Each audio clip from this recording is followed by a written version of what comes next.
முதலமைச்சரையே தேர்ந்தெடுக்கும் ஆற்றல்மிக்க தலைவியாக திகழும் சின்னம்மாதான் கழகத்தின் நிரந்தர பொதுச் செயலாளர் என்றும், பன்னீர்செல்வத்தை பயன்படுத்தி குறுக்கு வழியில் ஆட்சியை பிடிக்கலாம் என்ற மு.க.ஸ்டாலினின் கனவு நனவாகாது என்றும் கழக நிர்வாகிகள் உறுதிபட தெரிவித்துள்ளனர்.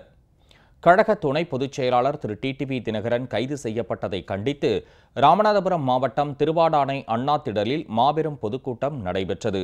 கழக செய்தி தொடர்பாளர் திரு நாஞ்சில் சம்பத், கழக நட்சத்திர பேச்சாளர் திரு குண்டு கல்யாணம் மற்றும் தோழமை கட்சி நிர்வாகிகள் உள்ளிட்டோர் பங்கேற்று உரையாற்றினர்.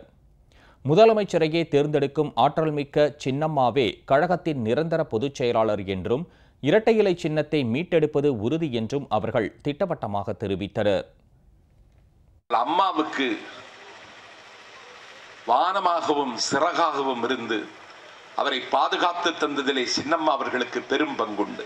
அம்மா கண்ணை மூடி அந்த கண்ணீர் பொழுதில் கிண்டி கவர்னர் மாளிகையில் பன்னீர்செல்வம் 3வது முறையாக முதலமைச்சராக பொறுப்பேற்பதற்கு வாசல் அமைத்து தந்தவர் சின்னம்மா என்பதை அண்ணன் பன்னீர்செல்வம் மறக்கவும் முடியாது, மறுக்கவும் முடியாது. நீங்கள் அம்மாவுக்கு விசுவாசமாக இல்லாவிட்டாலும் பரவாயில்லை, பன்னீர் காலமெல்லாம் சின்னம்மாவுக்கும் டிடிவி தினகரனுக்கும் நீங்கள் நன்றி கடன் பட்டிருக்கிறீர்கள். நன்றி மறப்பது நன்றென்று பன்னீர்செல்வத்தை பயன்படுத்தி குறுக்குச்சால் ஓட்டி கொல்லைப்புறபடியாக கோட்டையிலே உட்காரலாம் என்று ஸ்டாலின் இன்றைக்கும் கனவு காணுகிறான். ஆயாராம் காயாராம் வித்தை இனிமேல் எடுபடாது. வீடு வரை உறவு, வீதி வரை மனைவி, காடு வரை பிள்ளை, கடைசி வரை சின்னம்மா என்று கழகத்தின் சட்டமன்ற உறுப்பினர்கள் இந்த தலைமை ஏற்று நிற்பார்கள்.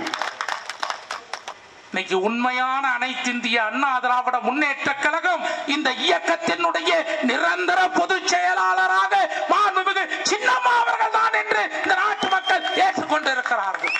தன்னுடைய வாழ்க்கையை தியாகம் செய்த தியாக தலைவி சின்னம்மா அவர்கள் ஒரு முதலமைச்சரையே தேர்ந்தெடுக்கக்கூடிய ஆற்றல் படைத்த தலைவியாக தியாக தலைவி சின்னம்மா இருக்கிறார்கள். அவர்களுக்கு உறுதுணையாக டிடிவி அண்ணன் இருக்கிறார்கள். டிடிவி அண்ணனுக்கு உறுதுணையாக நாமெல்லாம் இருப்போம். இரட்டை இலை சின்னத்தை டிடிவி அண்ணன் மீட்டெடுத்து வந்து மீண்டும் இரட்டை இலை சின்னத்தை நம் இடத்திலே கொடுப்பார்கள். தகுதியே இல்லாத பன்னீர்செல்வம் அவர்கள் உனக்கு மக்களும் வாக்களிக்க மாட்டாங்க, மக்களும் வாக்களிக்க மாட்டாங்க. மக்கள் மேல உனக்கு அன்பும் கிடையாது, அக்கறையும் கிடையாது. நீ அம்மாவோட விசுவாசின்னு சொல்லி நாடகம் ஆடிட்டு இருக்கிறது எல்லாருக்குமே தெரியும். சிறுபான்மை மக்களின் எதிரி நீ வந்து தமிழ்நாட்டில் தேர்தலை சந்திச்சு ஆட்சியை நடத்தக்கூடிய தகுதியும் ஆற்றலும் உனக்கு ஒண்ணுமே கிடையாது.